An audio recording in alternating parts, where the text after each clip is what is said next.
इसमें कहते हैं सहज तेज पुंज में त्रिलोक के पदार्थ मग्न हो जाते हैं। इसलिए जिसमें अनेक भेद होते हुए दिखाई देते हैं, तथापि निश्चय से जिसका एक ज्ञानाकार ही स्वरूप है। क्या? सहज ज्ञान स्वभाव रूप तेज पुंज।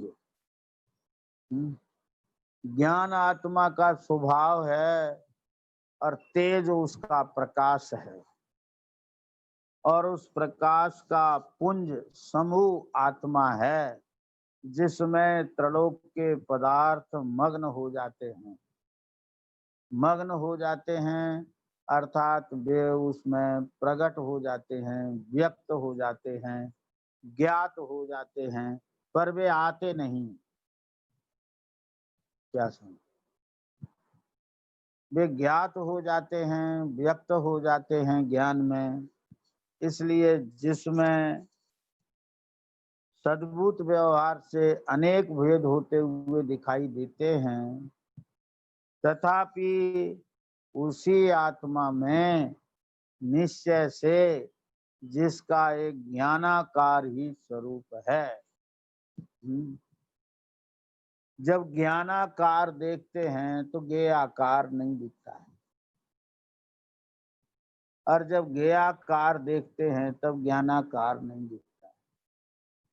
ज्ञेयाकार देखते हैं तो अनेक भेद दिखाई देते हैं, और जब ज्ञानाकार देखते हैं तो कोई भेद नहीं दिखाई देता है।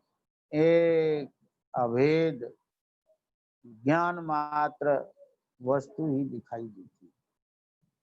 क्या व्यवहार ज्ञेयाकारों को लेकर भेद करता है, तो निश्चय कहता है कि नहीं, एक अभेद ज्ञानाकार है आत्मा। ऐसा ज्ञानाकार आत्मा जब दृष्टि में, श्रद्धा में, अनुभूति में एकाग्र होता है, तो फिर अतीन्द्रिय आनंद का झरना फूट पड़ता है। अब देखो, मोक्ष मार्ग प्रकाशक में एक बहुत सुंदर बात आई।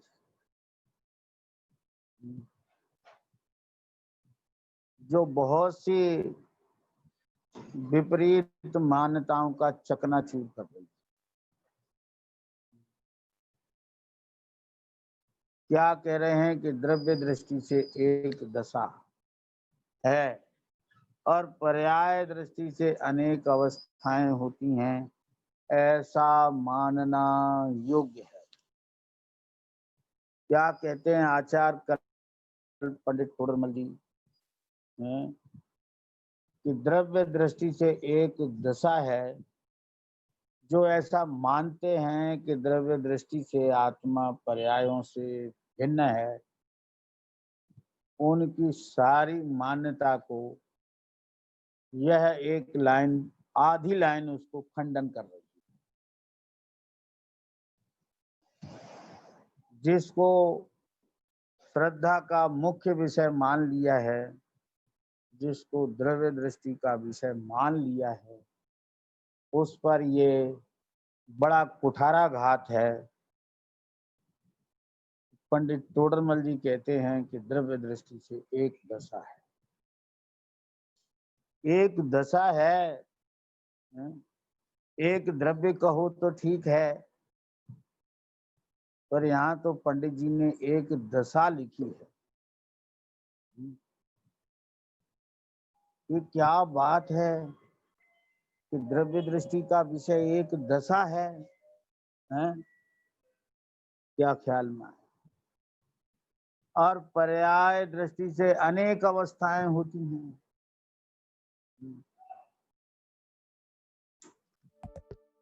अनेक अवस्थाएं देखना, उसका नाम पर्याय दृष्टि, अथवा पर्याय दृष्टि जिसको देखती है वे अनेक अवस्थाएं होती हैं। ऐसा मानना योग्य है। क्या समझ में आना? मानना माने श्रद्धान करना। निर्णय करना योग्य है? क्या ख्याल? पहले तो जो ऐसा मानते हैं कि पर्यायों से पृथक दृष्टि का विषय है, उस मान्यता का तो खंडन हो ही गया। परंतु ये समझना है कि परिद्रव्य दृष्टि से एक दशा कैसे हो गई। क्या ख्याल में है? तो अपन चर्चा में अनेक बार आया है क्या कि अनादि काल से अनंत काल तक एक ज्ञान दशा का प्रवाह चालू है। क्या था? जिसको द्रव्य कहते हैं। क्या था? जो प्रतिविज्ञान का कारणभूत है। ऐसे द्रव्य की किसी अवस्था की नित्यता को द्रव्य कहते हैं, ऐसा जैन सिद्धांत प्रवेशिका में कहा है। तो वो द्रव्यता ही है ये एक दशा, एक दशा है। दशा कहने से वह व्यक्त है और एक कहने से अनादि अनंत प्रवाह है, जिसको समय सार की 73वीं गाथा में नित्य उदय कहा है। कहीं नित्य उदित भी कहा है। 6वीं गाथा में नित्य उद्धूत कहा है। ऐसी यह एक दशा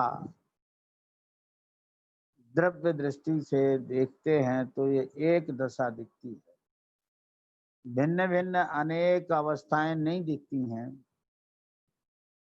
क्या ख्याल? एक ज्ञान ही दिखाई देता है और कुछ नहीं दिखाई देता। तो आप कहेंगे कि द्रव्य दृष्टि का विषय तो द्रव्य होना चाहिए, या दशा क्यों कहा? कि वो दशा व्यक्त है, लेकिन वह द्रव्य से भिन्न नहीं है। द्रव्य उसमें व्यापक है, तन्मय है, तादात्म्य है। तो जो उस एक दशा को पकड़ता है उसे केवल दशा ही नहीं पकड़ में आती। क्यों? कि वह दशा द्रव्य से भिन्न नहीं है, इसलिए वह दशा को पकड़ते ही पूरा द्रव्य पकड़ में आ जाता है। जिसने अग्नि की उष्णता का स्पर्श किया, उसने केवल उष्णता का ही स्पर्श किया, अग्नि का नहीं, ऐसा नहीं कह सकते। क्या ख्याल? क्योंकि उष्णता तो उसका लक्षण है, और लक्षण और लक्ष्य अभेद होता है। जहां लक्षण को पकड़ा वहां लक्ष्य पकड़ में आ गया, क्योंकि लक्षण लक्ष्य भिन्न नहीं होता।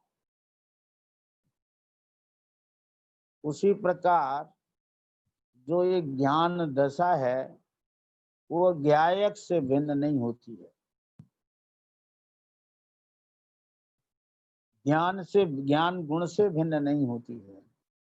ज्ञायक द्रव्य से भिन्न नहीं होती है। वह एक अभेद है। ये बात जरूर है, पकड़ने के लिए व्यक्त ही पकड़ना होता है, क्योंकि अव्यक्त पकड़ में नहीं आता है। अव्यक्त से व्यक्त की पहचान नहीं होती है, बल्कि व्यक्त से अव्यक्त की पहचान होती है। तो जो व्यक्त को देखता है उसको अव्यक्त भी वो उसकी दृष्टि में आ ही जाता है, वो कहीं रह नहीं जाता है, क्योंकि व्यक्त और अव्यक्त भिन्न नहीं होता है। जो अव्यक्त है वो व्यक्त में व्यापक है। क्या इसलिए जिसने एक दशा को देखा, उसकी दृष्टि में पूरा द्रव्य आ गया, वहां भेद है ही नहीं, तो भेद करने की जरूरत क्या है। इतनी बात जरूर है कि व्यक्त को ग्रहण करने से अव्यक्त का ग्रहण होता है, इसलिए आचार भगवंत लक्षण और व्यक्त की बात कहते हैं। और जिसने व्यक्त देखा उसने अव्यक्त को भी ग्रहण कर लिया।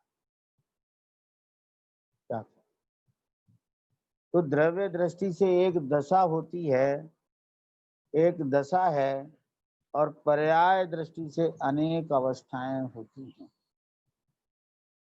जो अनेक अवस्थाएं देखता है, उन अवस्थाओं में परस्पर भेद देखता है, व्यतिरेक देखता है, उसका नाम पर्याय दृष्टि है या पर्यार्थिक न्याय है। क्या है वो पर्याय दृष्टि को इस प्रकार मानना योग्य है कि वह अवस्था भेद देखता है, और द्रव्य दृष्टि इस प्रकार मानना योग्य है कि वह अवस्था भेद नहीं देखती, एक दशा देखती। तो यहाँ मानने की बात हो रही है, अभी अनुभव की बात नहीं हो रही। क्या समझ, थोड़ा अंतर है इसमें। क्या अंतर है कि मानना तो ऐसा कि द्रव्य दृष्टि से एक दशा है और पर्याय दृष्टि से अनेक अवस्थाएं हैं, ऐसा मानना। लेकिन अनुभव ऐसा नहीं। क्या अनुभव में वो एक दशा है, अवस्था भेद नहीं है। क्या समझ, माने अनुभव अवस्था भेद को विषय नहीं बनाता है, तो सब कुछ उसमें भी। क्या समझ, लेकिन उसका जो विषय है वो अवस्था भेद नहीं है, उसका विषय है एक ज्ञान सामान्य, एक दशा, ये उसका विषय है। क्या समझ, अनुभव का ये एक विषय होता है, तभी उसमें एकाग्र निर्विकल्पता होती है। जब अनेकता दिखती है तो एकाग्र निर्विकल्पता नहीं होती। इसलिए जो आत्मानुभूति है, उस आत्मानुभूति में भेद नहीं दिखाई देते, और भेद दिखाई देते हैं तो आत्मानुभूति नहीं। क्या ख्याल में है?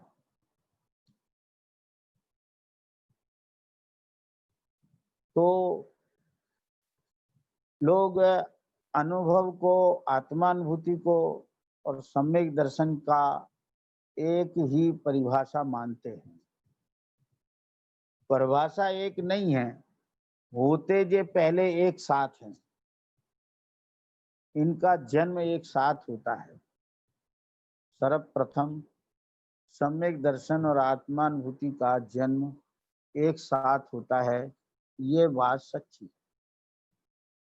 पर दोनों की परिभाषा एक नहीं है, दोनों का लक्षण एक नहीं है, दोनों का एक विषय नहीं है, दोनों का एक काम नहीं है।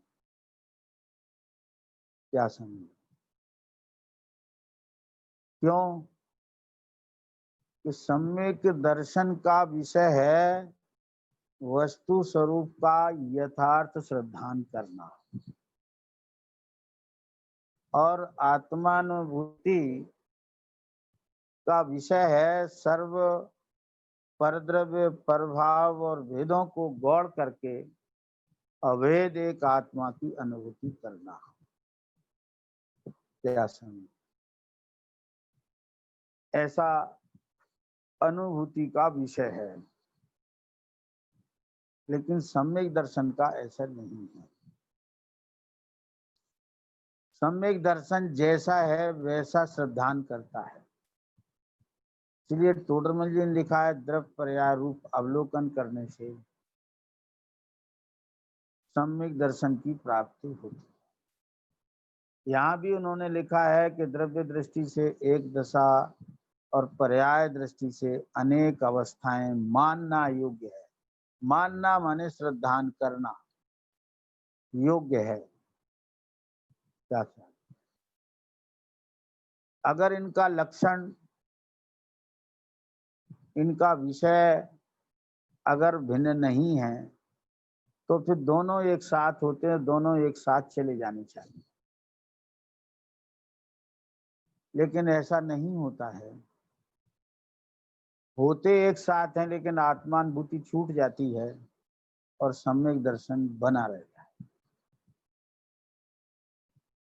इसलिए ये एक पर्याय भी एक नहीं है इनकी, क्योंकि सम्यक दर्शन श्रद्धा गुण की पर्याय है और आत्मानुभूति ज्ञान गुण की पर्याय है।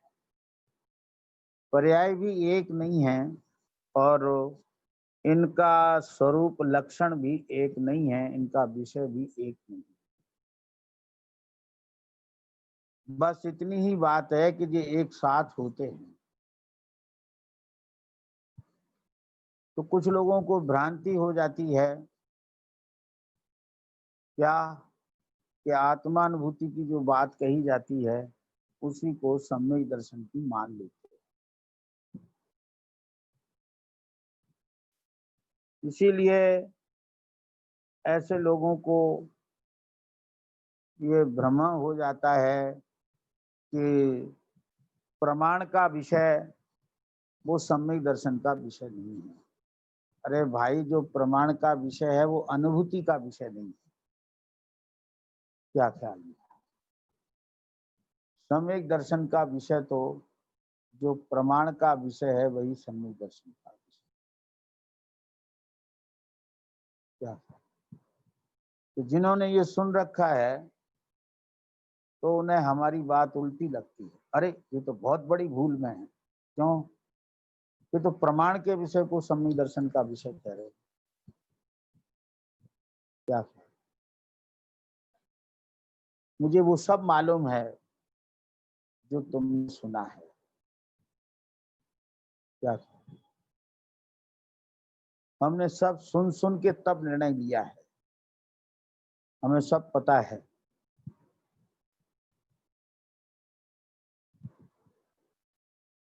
हर एक का हमारे पास प्रमाण है। क्या ख्याल? प्रमाण दृष्टि हो जाना कोई ऐसा नहीं है कि सम्यक दर्शन को खत्म कर दे और मिथ्या दर्शन हो जाए। क्या ख्याल? आत्मानुभूति छूटने पर प्रमाण दृष्टि होती है अथवा पर्याय दृष्टि होती है और उसका काल बहुत है, तो आत्मानुभूति का काल बहुत कम है। और ऐसा नहीं समझना आप, वो प्रमाण दृष्टि का फल वीतरागता लिखा है 6वीं गाथा में। क्या ख्याल में?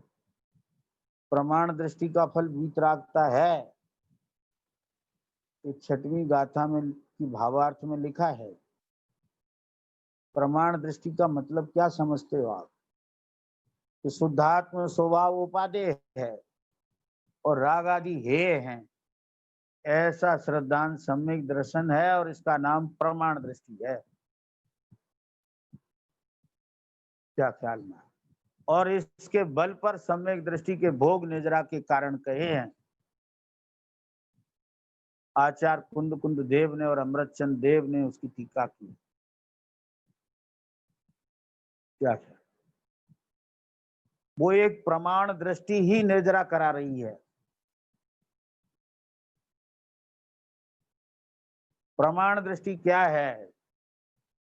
कि शुद्ध आत्म स्वभाव उपादेय है और जो बहिर्दृष्टि है अथवा विषयों की दृष्टि है वो सब हेय है। विषयों में सुख नहीं है, सुख बुद्धि नहीं है, हे बुद्धि है। यही तो उस निद्रा का कारण बन रही है। लोगों को ऐसा लग रहा है कि दृष्टि में पर्याय आ गई, राग देश आ गया तो गजब हो जाएगा। सम्यक दर्शन हो भी गया तो फिर मिथ्यात्व में आ जाएगा है? क्या ख्याल में? अरे वो इसी के बल से सम्यक दर्शन बना रहता है कि शुद्ध आत्मा उपादेय है और राग आदि हे हैं।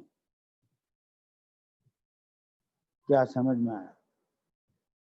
वो विरक्ति, विषयों की विरक्ति और भेद ज्ञान से आत्मा की उपादेयता, वही तो जो अभिप्राय रहता है वही तो उस निद्रा का कारण बनता है। आप हर अधिकार में इस तरह का अभिप्राय समय सार में भरा पड़ा है। क्या ख्याल? तो क्या कहते हैं कि द्रव्य दृष्टि से एक दशा और पर्याय दृष्टि से अनेक अवस्थाएं होती हैं, ऐसा मानना योग्य है। मानना योग्य है इसका क्या मतलब है कि सम्यक दर्शन है ऐसा मानना? क्या ख्याल? दिमाग से निकाल देना कि प्रमाण दृष्टि हो गई, सम्यक दर्शन कैसे हो जाएगा?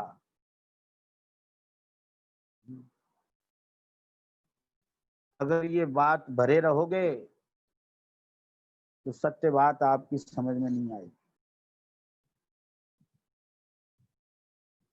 हमारे पास तो सैकड़ों कथनों, हजारों कथनों का इस तरह का भंडार है और आपको दिखाते रहे। द्रव्य दृष्टि क्या पुस्तक में 800 ग्रंथों के उद्धरण मौजूद हैं और केवल ज्ञान स्वभाव में है। समय सार स्पष्टीकरण में अनेक लिखे गए और आगे लिखे जाएंगे। आप जरा देखो तो सही क्या हमारे ग्रंथों में क्या लिखा है।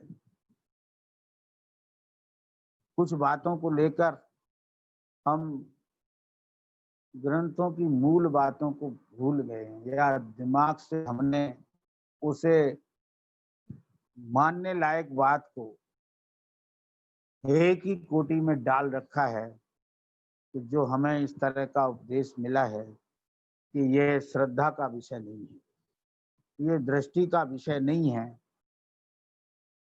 क्या ख्याल में? तो वो कथन शास्त्रों के हमारी दृष्टि में हे हो गए हैं। जो उपादेय होने थे, जो समझने थे, वे हमारी दृष्टि में हे हो गए सिर्फ इसी एक कथन से, एक शब्द से। क्या ये दृष्टि के विषय नहीं है, ये श्रद्धा करने लायक नहीं है। अरे समय सार का एक एक वाक्य श्रद्धा करने लायक। क्या ख्याल में? पूरा समय सार श्रद्धा के लिए ही लिखा गया है। और जो कथन निश्चय न का है वह तो श्रद्धा करने ही लायक है, और जो व्यवहार का कथन किया है वो तो स्वयं ग्रंथकार ने निषेध के अर्थ किया है। क्या ख्याल? और खास तौर से अशुद्धभूत व्यवहार का ही कथन समय सार में व्यवहार के नाम पर अधिकतम किया है। क्या ख्याल? जैसे एक 7वीं गाथा में आता है, क्या ख्याल में? ऐसे ही ये आपका कलश 275 में आया है।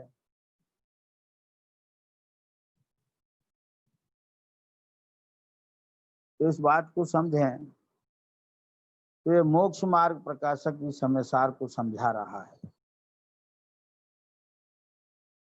आप समझने की कोशिश करो। आगे 19वां कथन है कि पर्याय दृष्टि से वस्तु में अनेक भेद हैं,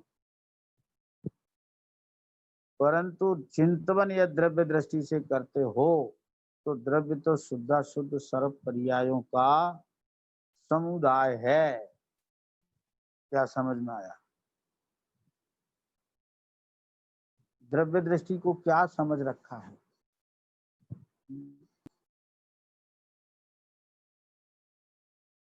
पंडित टोडरमल जी कहते हैं, चिंतवन यदि द्रव्य दृष्टि से करते हो तो द्रव्य तो शुद्धाशुद्ध सर्व पर्यायों का समुदाय है।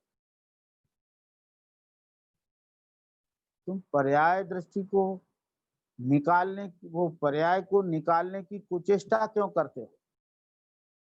क्या कोई कोई तो ऐसा बोल देते हैं कि द्रव्य में से तो पर्याय नहीं निकाली जा सकती, पर दृष्टि में से तो निकालना ही होगा।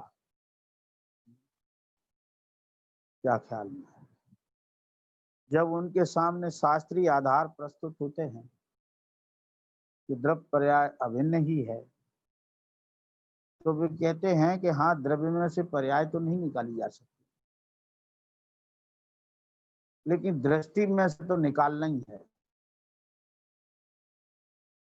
कि जो चीज वस्तु में से नहीं निकाली जा सकती है और उस चीज को दृष्टि निकालती है, तो उसका नाम मिथ्या दर्शन है, मिथ्या दृष्टि है। जो वस्तु द्रव्य में, जो चीज अपनी वस्तु में नहीं मिलाई जा सकती है और वो अगर दृष्टि में मिलाई जाती है, तो उस दृष्टि का नाम क्या है? जरा बताएं आप। कि शरीर में कर्म और आत्मा, वो आत्मा में कर्म और शरीर नहीं मिलाया जा सकता है। क्या समझ में? और जो दृष्टि उसको मिलाए उसको क्या कहेंगे आप? तो कहेंगे कि वो मिथ्या दृष्टि है। तो हम कहते हैं कि जो चीज जिसमें से निकाली नहीं जा सकती है और जो दृष्टि उसको निकालती है, तो उसे क्या कहोगे आप?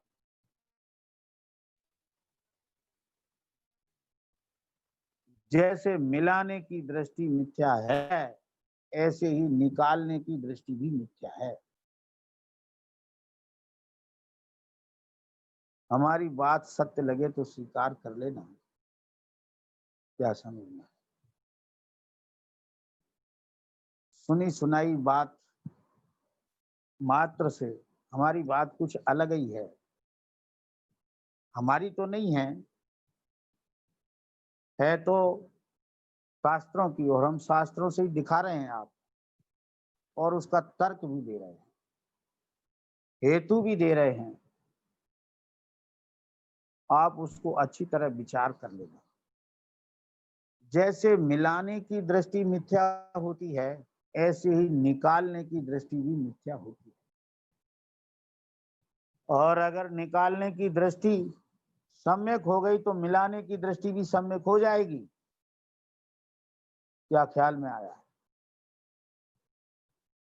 इसलिए निकालने मिलाने की दृष्टि का ही तो त्याग करना है। इसी का नाम तो मिथ्या दर्शन है। अरे भाई, जैसा है वैसा स्वीकार कर लो ना। क्या समझ में?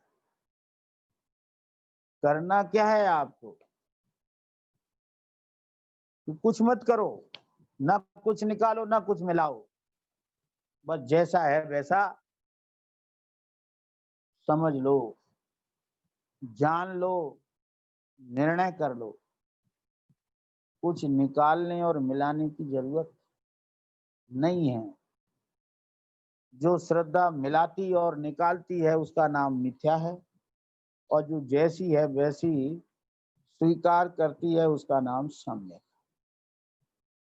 आत्मानुभूति वो गौड़ करती है, जो नय होता है वो गौड़ करता है, पर से तो भिन्न करता ही है, लेकिन अपनी आत्म वस्तु में जो विकार और भेद हैं उनको वो गौड़ करता है,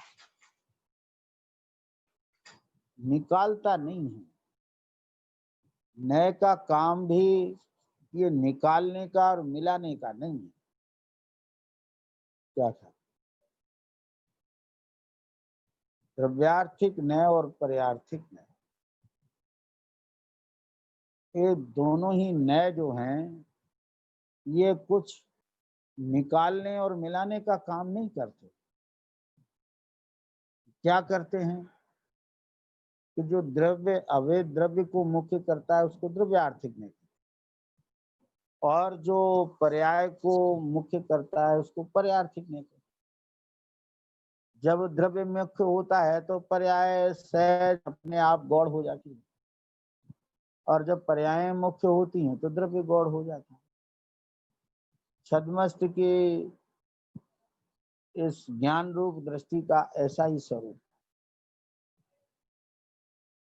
पर श्रद्धा में ऐसा तो ज्यों की त्यों जैसी वस्तु है वैसे श्रद्धांत का नाम सम्यक दर्शन।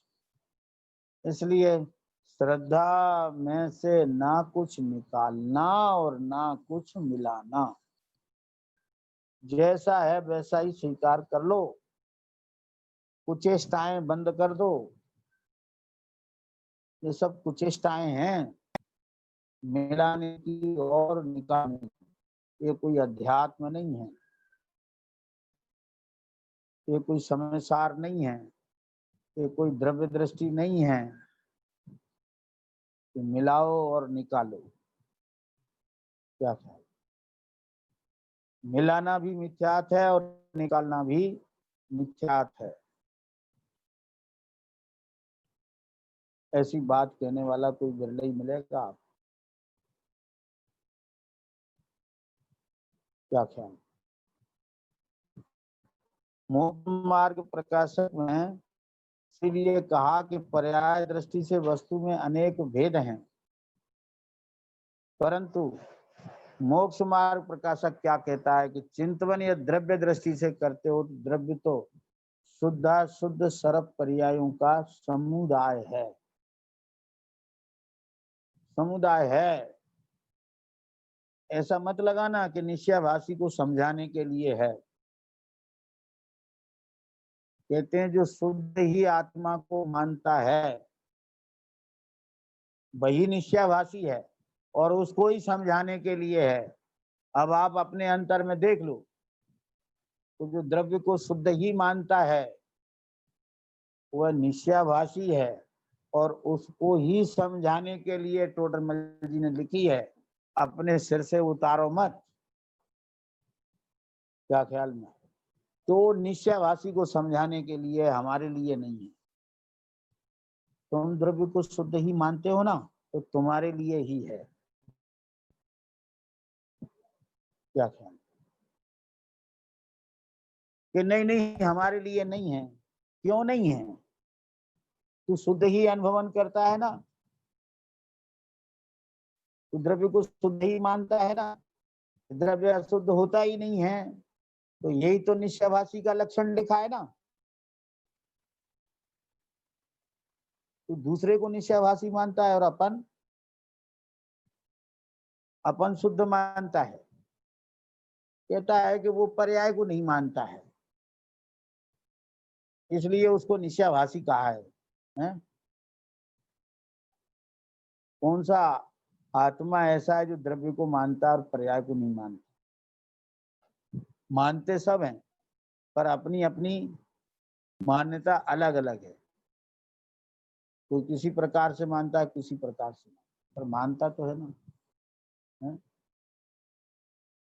तो शुद्ध अनुभवता है।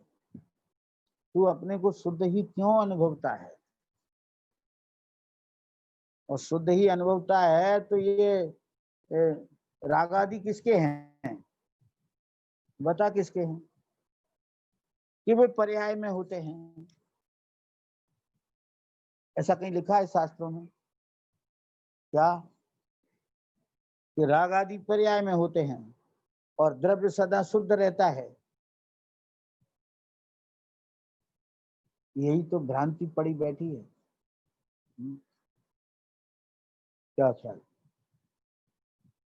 अच्छा, पंडित टोडरमल जी कहते हैं द्रव्य तो शुद्ध सर्व पर्यायों का समुदाय है। और ये द्रव्य दृष्टि से कहा है? आप कहेंगे कि द्रव्य दृष्टि से कैसे कहा? आपने तो ये कहा था कि द्रव्य दृष्टि शुद्ध स्वभाव को विषय करती है। भैया वो ज्ञान रूप दृष्टि की बात है, ये श्रद्धा रूप दृष्टि की बात है। क्या ख्याल?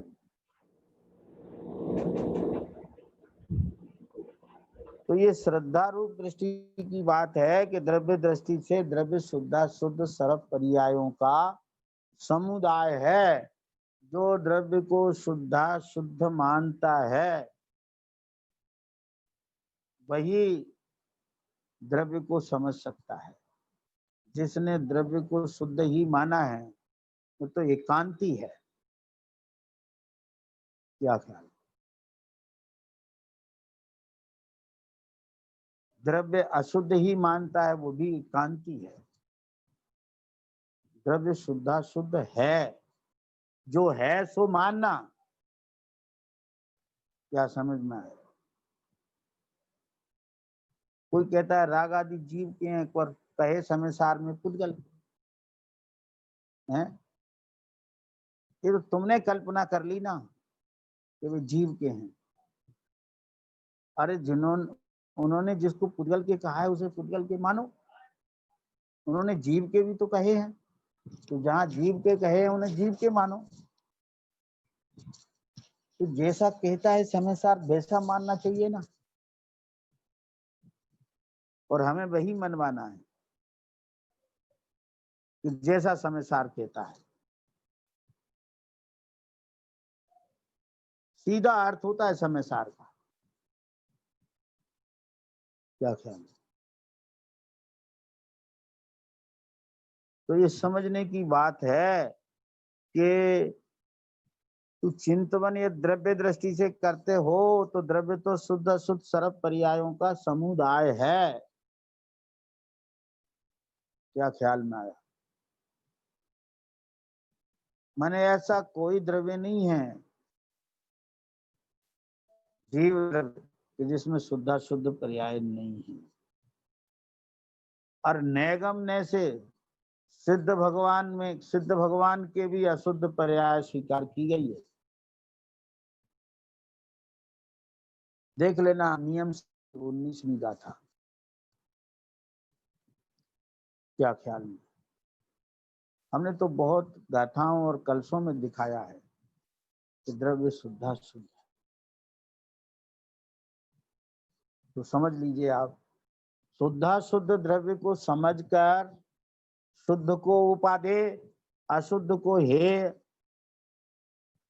श्रद्धान करना, इसका नाम सम्यक दर्शन है। टोडरमल जी ने तो यहाँ तक लिख दिया है कि रागाद मिटाने का श्रद्धान सम्यक दर्शन है। रागाद मिटाने का जानपना सम्यक ज्ञान है, और जिस आचरण से राग आदि मिटे उसका नाम सम्यक चारित्र है। तो इस प्रकार अपने शुद्धता को भली प्रकार समझकर